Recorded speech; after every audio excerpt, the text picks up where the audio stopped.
اعوذ باللہ من الشیطان الرجیم بسم اللہ الرحمن الرحیم السلام علیکم ورحمۃ اللہ وبرکاتہ۔ پیارے بچوں، آج ہم اپنا سبق لوئی پاسچر، ہمارے سبق کا نام ہے، یہی پڑھنے جا رہے ہیں، اس کے بارے میں جاننا چاہتے ہیں کہ لوئی پاسچر کیا ہے۔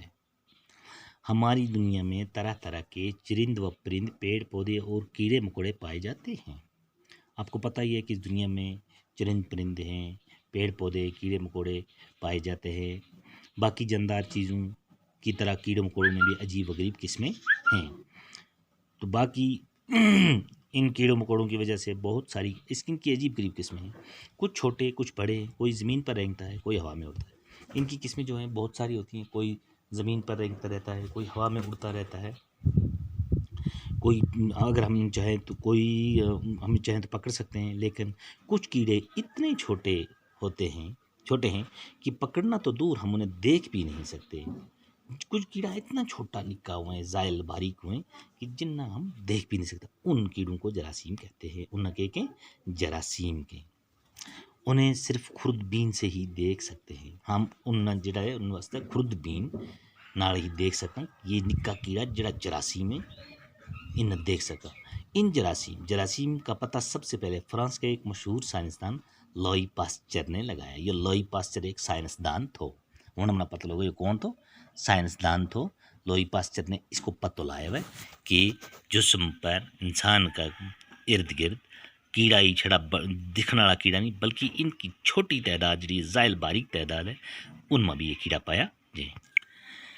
اس نے اپنی ساری عمر جراثیم کی تحقیق میں صرف کی، اس نے اپنی ساری عمر جراثیم کی تحقیق کرنے میں صرف کر چھوڑی۔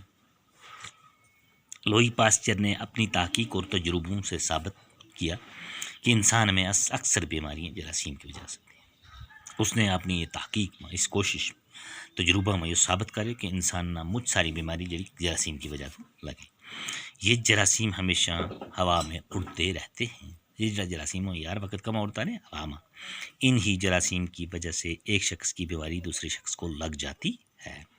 ان جراثیم کی وجہ تو ایک شخص کی بیماری دوسرے شخص نہ لگ جائے۔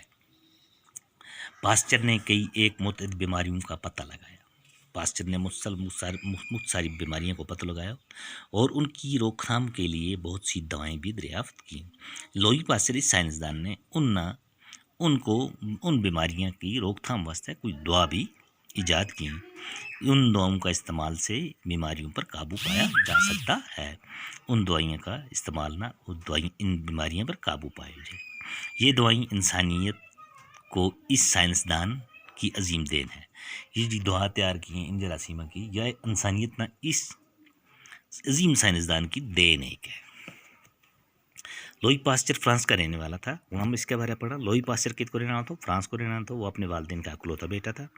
پاسچر کے باپ کی تمنا تھی کہ اس کا بیٹا کالج میں پروفیسر ہو جائے۔ اس کا باپ کی یہ تمنا تھی کہ اس کو گدرو جڑو ہے، یہ کالج میں پروفیسر بننا چاہیے۔ پاسچر کو اسکول میں داخل کیا گیا۔ تعلیم حاصل کرنے کے بعد اس نے پیرس یونیورسٹی میں داخلہ لیا۔